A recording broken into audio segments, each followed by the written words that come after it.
Isa na namang magandang episode ang mapapanood nyo sa video ito. Sapagkat ang inyong lingkod po ay meron namang natuklas ng isang bypass road dito sa mula Lipa City hanggang Padre Garcia. Ito ay pinuntahan natin at ating nasaksihan ang ganda nito. Medyo may kahabaan lang ang video ito, kaya pagpapasensyahan nyo na. Pero tapusin nyo ang video ito dahil ito ay pinuna natin ng dire-diretso lang. Pinalipardan natin ang drone hanggang sa tayo ay makarating ng dulo. At narito po ang detalye.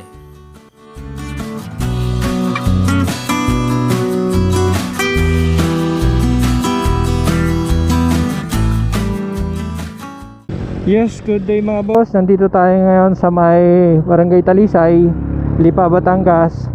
At ang ating plano ngayon na iba-vlog naman sa araw na ito ay dadaanan natin itong Lipa to Padre Garcia bypass road. At nandito tayo sa kanyang pinaka rotonda. At may nakalagay dito sa Taclara, Santo Tomas, Lumbang, Barangay Talisay, Barangay San Isidro. So babaybayin natin to. Manang ito yung pinakabungad dito sa may Talisay bypass road. At dito nga pala sa bungad na ito, pagpasok nyo ay may mga tindahan na.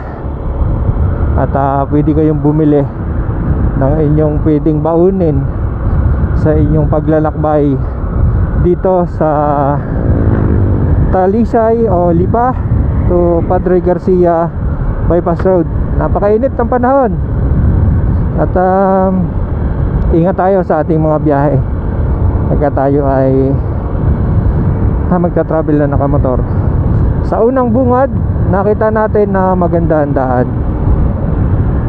At kung makikita nyo, yung ating tinutumbok na yan ay bundok. Parang aahon na yata tayo ng mountain province. Yun yung ating mga makikita dito sa paligid na to. So nga pala mga boss, first time kong makakadaan dito sa bypass road na ito. At wala akong ka-idea kung ano ang meron dito. Kaya malamang ay kung interesado kayo sa video ito ay samahan nyo ako. At para tuklasin natin kung ano ang meron dito sa bypass road na ito. Kung ano man ang mangyayari dito, kung ano man ang mga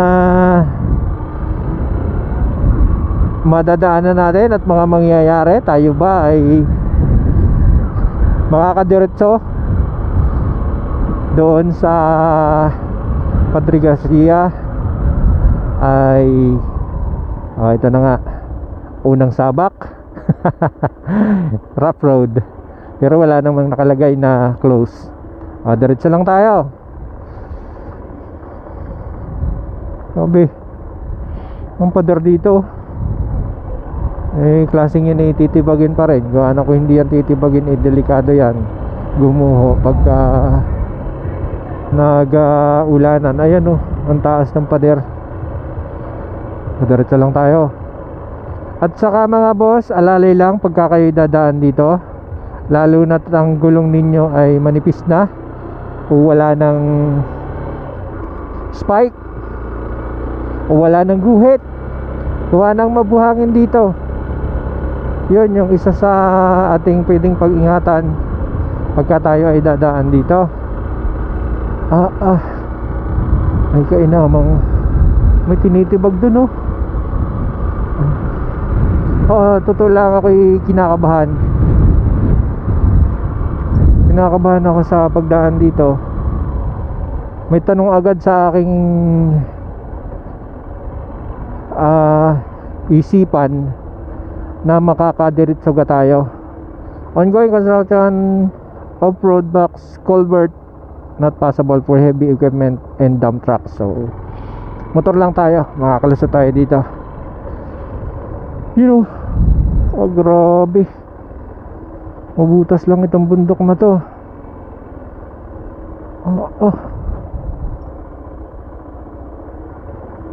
Tamo, Hindi ko talaga alam kung makakadiretso tayo dito sa babang ito.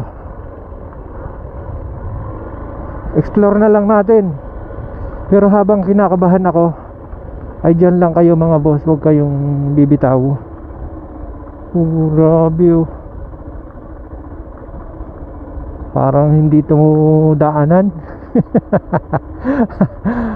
Ay pagka maulan at medyo basang-basa ang lupa dito, ay hindi ito madadaanan, sigurado ako.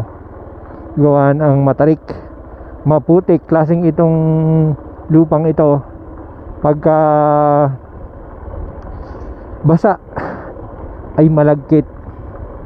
Opo, malagkit po ito mga boss. Subok ko na po yan. Tayo po ay taong bukid, kaya kabisado natin ang klase ng mga lupa na posibleng. Tama ba ito? Tama ba ito ang dinadaanan natin? May tanong agad sa isip ko, may dulo ba ito? May kalsada ba dito na posibleng sementado na?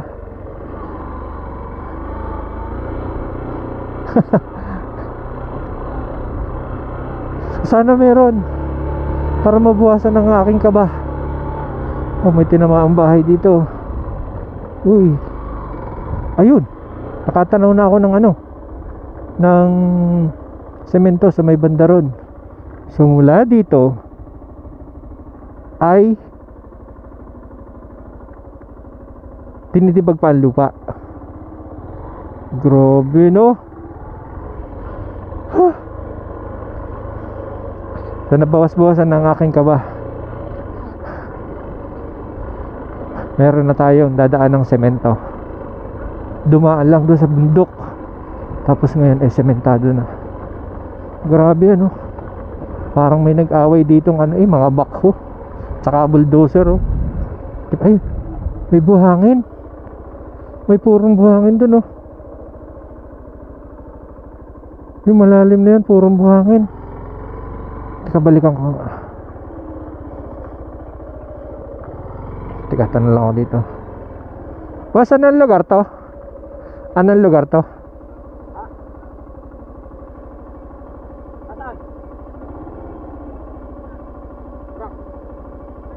Anong lugar to? Santo Niño. Santo Niño. Hindi sila yung nandun din. Yeah, thank you.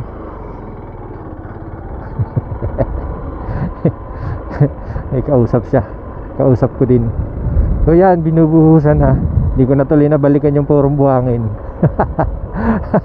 Yay na. Purong buhangin lang yun.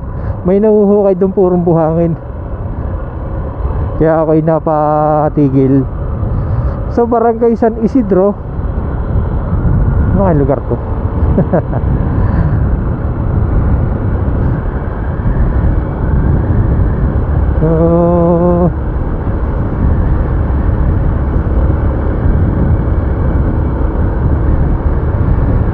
Dire-diretso lang tayo.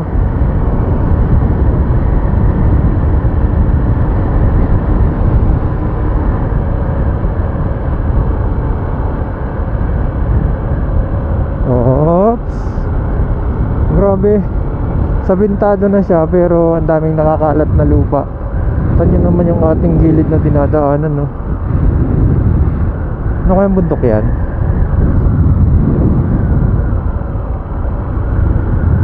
Mas may tower. Mas may bahay doon. Ganda ng bahay, nasa gilid ng bypass road. Diretso lang tayo. May tower.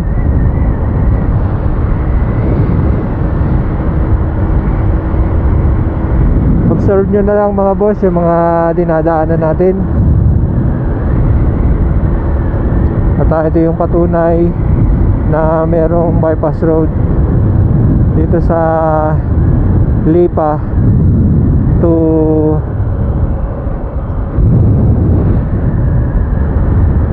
Padre Garcia bypass road.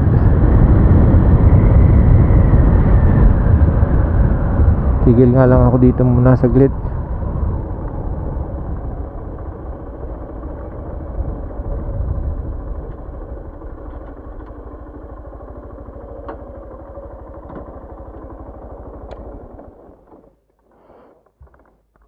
Okay mga boss, tumigil muna tayo yung ating pagmumotor. At yun yung dinaanan natin. Yung medyo may tambak na yan sa may banda ron. Papalipadan natin siya ng drone. Medyo malayo na siya pero kaya pa yan ng drone. Bago tayo dumiretso dito sa may papunta ng Padre Garcia. At ito na po yung sitwasyon dito sa bypass road na to. Doon lang medyo mahirap doon sa may unang dinaanan natin.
So diretso na tayo mga boss.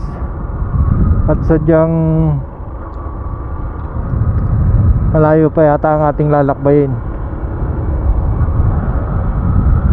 So siguro kung kakayanin itong ating camera na hindi na tayo mag-cut,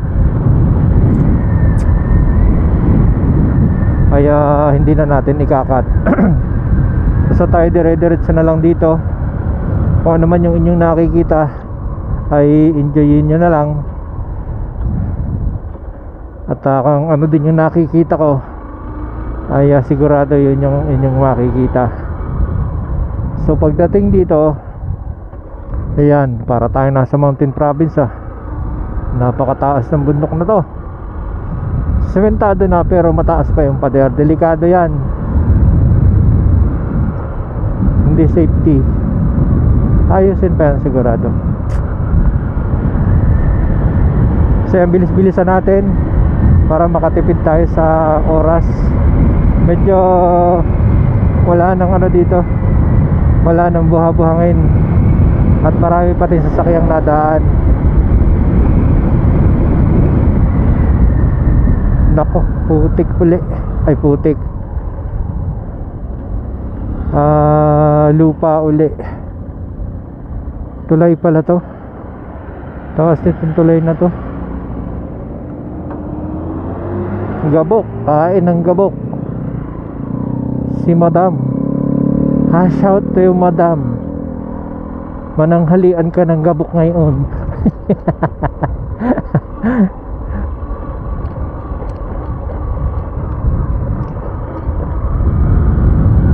Okay, diretso ulit tayo. At may minabata nagsasaranggula, baka makabagsak, masabitan tayo sa liig. Ay inako, ay utoy, mahal ang liig. Hindi naman pwede ang liig ng baboy. At yan mga boss, ang view dito sa ating dinadaanan. Ako'y napapa-counterblow gawa ng ano, yan, tulad yan, no? Woohoo! Grabe, grabe dong. Ano, sarap picturean ko nga. Medyo napatigil tayo doon, gawa na maganda yung view. Talagang para kang nasa ano talaga, sa mountain province ba? Oh, ang bundok ano kala mo'y wala nang hangganan. Oh, mas may kasalubong ka, abay kailangan mag-alalay. At pagka hindi baka magdaos-os. Pwede rin pala itong kuhanan ng ano, panambak ng TR4. Madaming pwedeng bawasin dito ng lupa. Ano kaya may kontrata nito? Bypass road na to. Yan oh, ang daming pwedeng alisin dito ng lupa na pwedeng i-transport sa ibang lokasyon. Yan, mga gilid na yan. Ay talagang pagka ikaw pala pagka rin natapos, sa totoo lang, magiging katulad dito ay yung mga lugar sa ibang probinsya na napakadelikado sa landslide. Ayo. Oh, biruin mo yan. Biruin mo yan. Oh, haba, ay husay. Ari pa, ay talagang napaka makapigil hininga tong bypass road na to. Naisip ko tuloy, di ba nag-update tayo sa ano, sa TR4. Abay, mas matindi ang dinadaanan nitong bypass road na to. Mas maraming trabaho to kaysa doon sa TR4. Ang TR4 tambak lang ng tambak, meron lang isang lugar na may tinibag na bundok. Pero ito ay napakatrabaho nito, sa totoo lang. Kahit tayo hindi bihasa sa ganyang mga trabaho, ay kung titingnan mo lang, sa dami ng tatrabaho, hindi yan. Ayan, may mga bato pa, may malalaking bato. Aba, ayan oh, ay malaking trabaho yan. Kaya hindi biro itong bypass road na to. Oh, may tulay pa dito, mataas din. Oh, Malaking trabaho din itong tulay na to. Ay, malaki ang budget nitong tulay kaya ito. Ay, oo nga, malaki nga. I-research nga natin yan kung magkano ang budget dito. Grabe. Ito kasing bypass road na to mga boss, pwede itong magdugsong dun sa Batangas Lipa bypass road. Kung napanood yung aking vlog na Batangas Lipa bypass road, pwedeng maging diretso dito yon. Gawa ng yung tinutumbok niya dun sa may Marawi nga baga, basta dun sa Lipa ay tinutumbok niya to. Itong bypass road na to papunta dun sa may dulo nito na dinaanan natin kanina, dun sa may Talisay, ay ito yun, dire-diretso lang. Ibig sabihin pala, pagka nabuksan ito at ikaw ay papunta ng Bicol, pwede rin itong maging access road. Ang ibig sabihin, kahit na may TR4 at saka may bypass road dito sa may Alaminos, Laguna hanggang San Pablo, at kung ikaw naman ay papunta ng Bicol, pwede ka nang umexit ng Bulihan. Pag exit mo doon, daan ka dito sa may bypass road ng Alaminos, daan ka dito sa may bypass road ng Manila to Batangas bypass road, tutumbukin mo yung diretso dito sa bypass road na to, tapos diretso ka, lalabas ka ng Bawi, Padre Garcia, pwede kang lumiko kaliwa papunta sa Padre Garcia, tapos kanan, dadaan ka ng San Juan. Pagdating mo naman ng San Juan, dadaan ka dun sa may ecotourism bypass road, dire-diretso ka ng Lucena. Aba, o ano, grabe. Ay, itong laki na to ng bypass road ay malaki pa sa TR4. Totoo lang, ayan o, apat lang sa TR4 eh, ito 6. Ibig sabihin, kung gusto mo mas makatipid-tipid, hindi ka magbabayad ng toll fee, pwede kang tumaan dito sa mga darating na panahon. Yun ay sa darating na panahon pa naman, hindi ngayon. Tama ba ako? Tama ako. Kung sa mga biyahero, magkakaroon kayo ng idea sa sinasabi ko na pwede itong maging daan. Imbis na mag-exit ka ng Santo Tomas o mag-exit ka ng, hindi rin naman pwede sa Malbar, exit ka na lang dito sa may Balite pala, Balite nga ba? Oo nga, Balite. Exit ka ng Balite. Nalito na ako, hindi Balite. Sa may Bulihan. Nalito na talaga ako. Basta pagkalampas mo ng Malbar exit, sunod ay Bulihan. Tama ka? Oo nga. Yun. Exit ka doon. Tapos, tapos diretso ka na dito. Tapos ito nyo to. Malawak yan pwedeng kumuha ng lupa diyan na panambak sa TR4. Dito kaya kinukuha yung mga lupa na tinatambak sa TR4. Posible Grabe ba? Ang gabok dito. Grabe naman to. Papaliparan pa ba natin ng drone yan? Teka lang, hanap tayo ng pwesto kung pwede. Pag pwede, dito tayo. Pwede dito.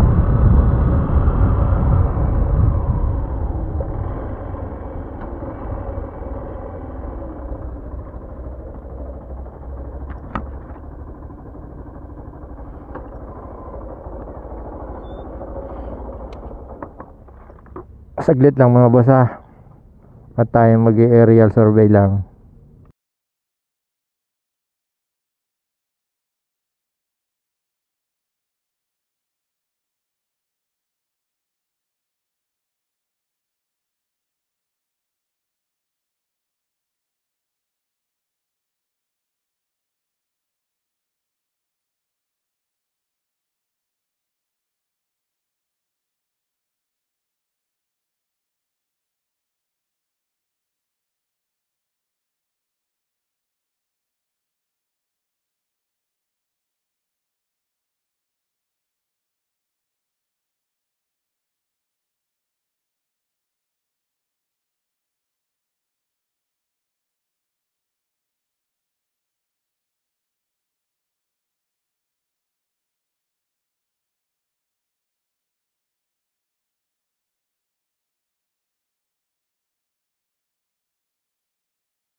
Whew.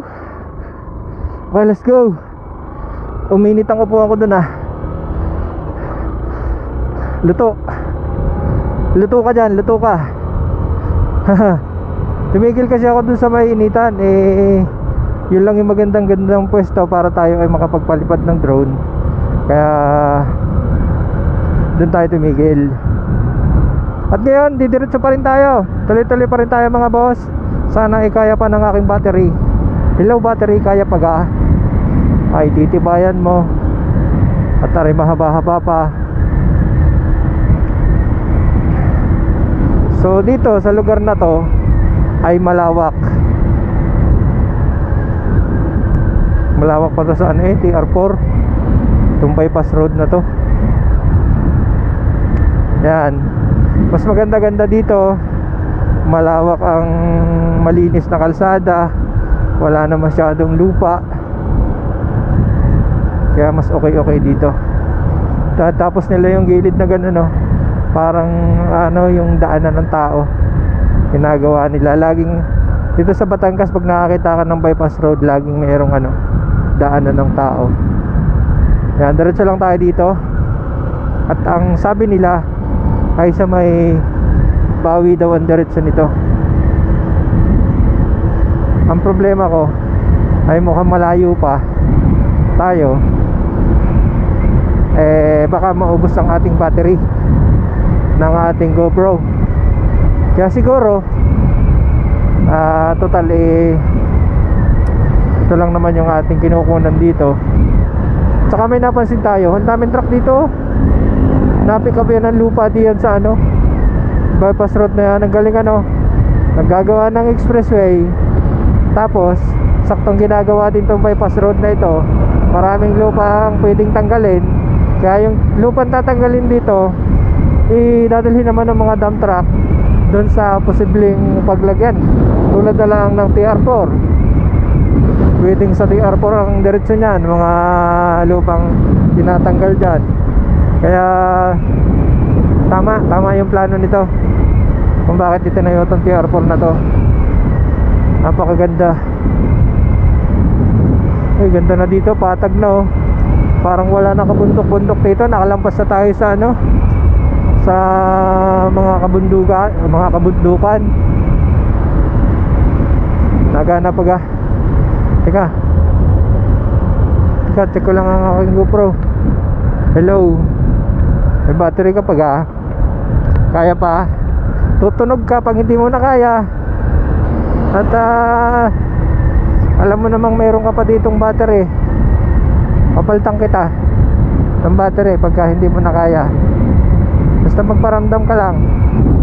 Oo daw, sabi ng battery. Dami na daan ditong truck kaya ang dala nyan. Oops. And now dito naman tayo. Uy, ba't may nagko-cross doon?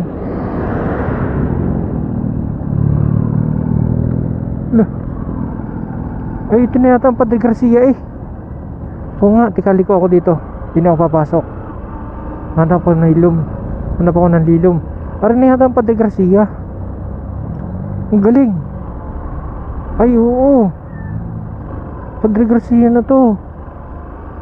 So ito lang pala yung dulo. Ang galing.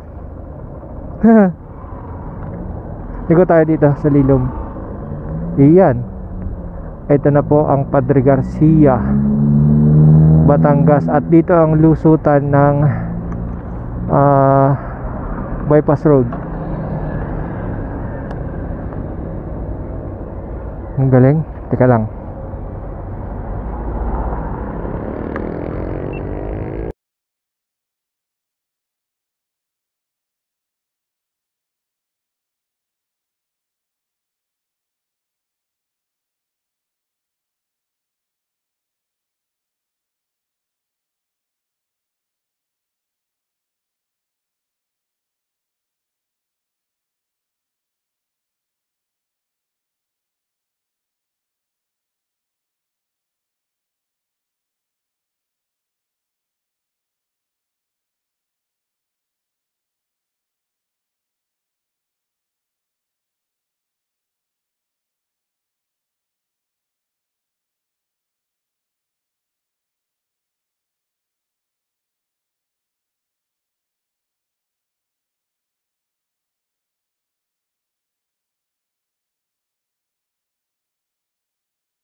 So vlog number 1, Barangay Bawi,